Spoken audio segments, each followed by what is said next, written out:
Hey everybody, thank you for watching Nibbles and Flicks. I'm your host, Jeff Reed. Don't forget to comment, like, and subscribe. Help us get more eyes on this video so we can grow our channel up to 1,000 subscribers. In this video, we're going to be reviewing the movie How to Train Your Dragon.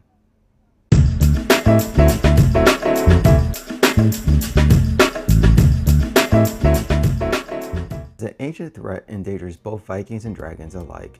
On the Isle of Berk, the friendship between Hiccup, an innovative Viking, and Toothless, a night fairy dragon, becomes the key to both species forging a new future together.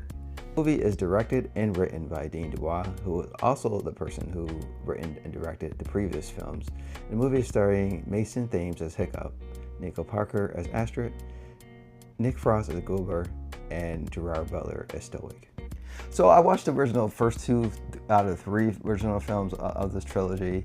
I didn't grow up with this stuff. I was too busy as a college student in Miami, so it was other things I was trying to do, you know. But other than that, when I was at CinemaCon, they actually had a presentation, and that's how I got this cool little mug here. They actually did a screening of the film. Dean Dubois said that the film wasn't completely done with special effects. If you watch my out-of-the-theater reaction to the film, you know I said I enjoyed this film. And I just wanted to see if I still felt the same after seeing the finished product. So let's see how I feel about this film, and let's get into this review. The good. So with the good, I want to say this movie is a shot-by-shot comparison of the original film. It does add 30 minutes to the film, and that's more of like the action piece and the flying sequences in the film. If you're a die-hard How to Train Your Dragon fan, you might see the little difference between maybe dialogue or seeing how it was shot.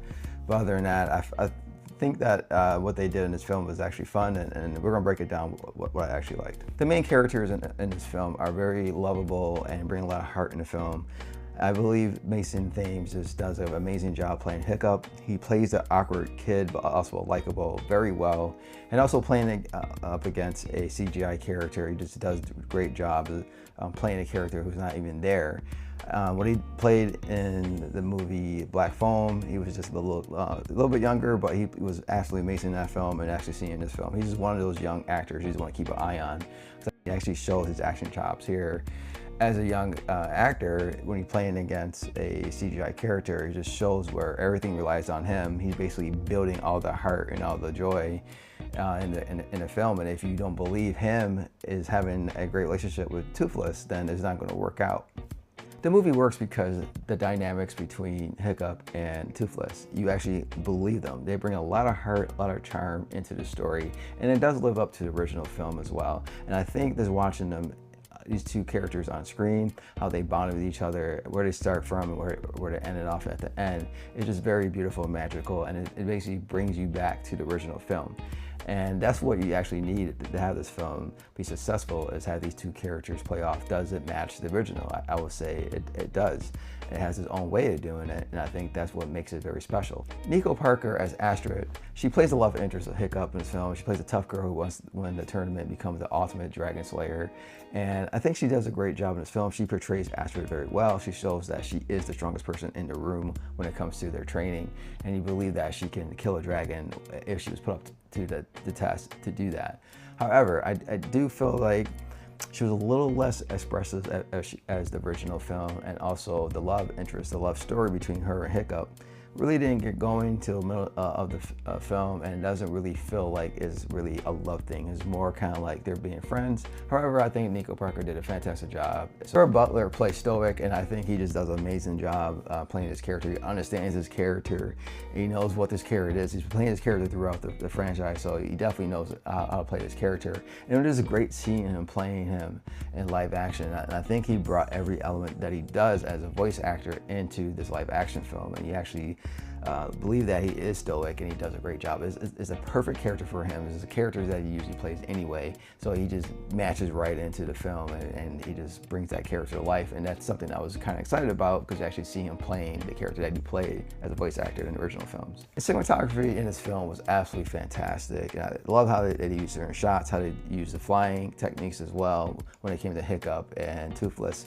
And I want to say they did capture that first flying sequence when it was in the original film. It felt the same. It felt even kind of cooler seeing it in live action, and just the way they use the camera, the way they pan it, how they use certain shots. You know that some of the background is CGI, but they still use creative ways to make the shots look very beautiful. The flying sequence is absolutely amazing. I thought that was probably one of the best sequences in the movie, and also the end, the final third with the big fight, the big battle at the end of the film was very good too. How to use the certain techniques of showing the different dragons flying, and find the big bad dragon too. I just thought they did a great job.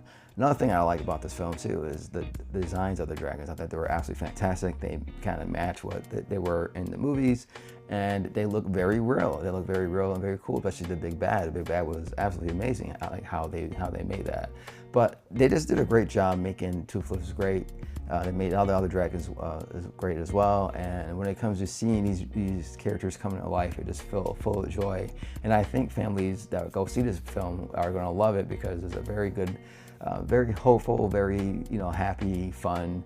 Find the characters very lovable, and this will be a good movie for families to see. And I see this movie making money because the word of mouth will come out that saying this movie is a lot of fun to watch. So the bad of this film. The bad of this film is basically the first 15 to 20 minutes of the film. It's very slow, a lot of exposition, a lot of talking without showing anything, and it's not good. It's not good to me at all. And when I was watching the first time, I was like, I do not like this film. This is not going to be good at all. Why did they even present this here at CinemaCon with all these theater owners? This was a bad idea. But once Toothless gets in frame, everything picks up and it just takes you on this nice joy ride. So be very patient for the first 15 to 20 minutes. And once you see Toothless, that's when you know things are going to pick up. But before then, you just got to muster it up, and hopefully it doesn't put you to sleep, because it almost put me to sleep. Another thing I just didn't like about this film was the other characters in this film. It was basically the other kids that was training with Hiccup and Astrid. They weren't really well developed. They basically are a plot device for the ending of the film. If you know what I'm talking about the end of the film, for the big battle, you understand what I'm saying. So it's basically, they don't do anything with them in this film as well. They just use them as a plot device for the end. But other than that, I did enjoy when they were on film. Their jokes hit pretty good. Not all of them, but most of them definitely did. I thought they were great, especially the brother and sister duo. They were very, very funny, and I cracked up a couple of times with their jokes as well. But like I said, nothing really new in this film. So if you're looking for something new, don't just enjoy what it is. It's the same thing shot by shot, but just a different format. The final verdict. So I kind of changed how I'm going to do the scoring system. I know I had like 0 or whatever out of 4 snacks. I'm going to change that to whatever number out of 5 snacks now. And the reason why I want to do that, because I want to do like, 1 snack for really bad film, 2 snacks for bad film, 3 snacks for meh film, 4 snacks for good, and 5 for outstanding film. And 0 snacks is basically a trash film. So my score for this film is going to be 4 out of 5 snacks. And the reason is, and this is what I want people to try to do, because this is what I did. If you're going to come in this movie and try to compare it to the original film, you're going to miss the full value of this film. It's a different medium. Yes, it's the same, basically almost shot by shot movie that as the original is, but it's a different format, a different media, and it's basically trying to see if they can do this movie live action.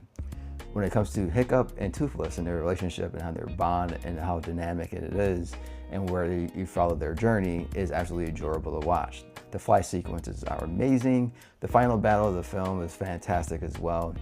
The other characters like Asterix, Stoic, and also Goober was actually fun to watch. Even the other kids in the training class was great too, even though they were really well developed. Was basically kind of like my issue. But if you're going to go shot by shot, you kind of got to expect that it's going to be kind of the same thing anyway for those characters, but they still were portrayed well, and I had fun watching them while they were on screen. Yes, the movie starts off slow, but once Toothless gets back in frame, as I said, the movie picks up and you're on an absolutely fun ride. So I definitely recommend watching this movie, especially if you're a fan of this. like I said before, just don't go in there trying to compare it. Just look at it as a different medium as well. But families are gonna love this movie. Families are gonna go out, and I can see this movie, like the good word's gonna spread, just like Lilo and Stitch. This movie's gonna make money, and I think this is gonna be something that the people are gonna be excited for. Now at CinemaCon, they did announce there that they were gonna do a second film, so I think they're gonna start the pre-productions pretty soon. So look out for announcement for that, especially if it does, the film does well over the weekend. If it has a huge opening weekend, I could see them announcing that, hey, we're doing part 2, we're in pre-production, we're gonna start to do that. But they did tell us, like CinemaCon, they will be doing that. So look out for that announcement as well. But anyway, guys, thank you for watching Nibbles and Flicks. I'm your host, Jeff Reed. Don't forget to let me know what kind of snacks you like to eat while you watch movies and TVs shows. So let me know in the comment section below. And I'll see you next video. I also will be seeing a couple movies early as well for next week. And look out for some movie and TV news video as well. And I'll see you in the next video. Take care. I'll see you later. Goodbye.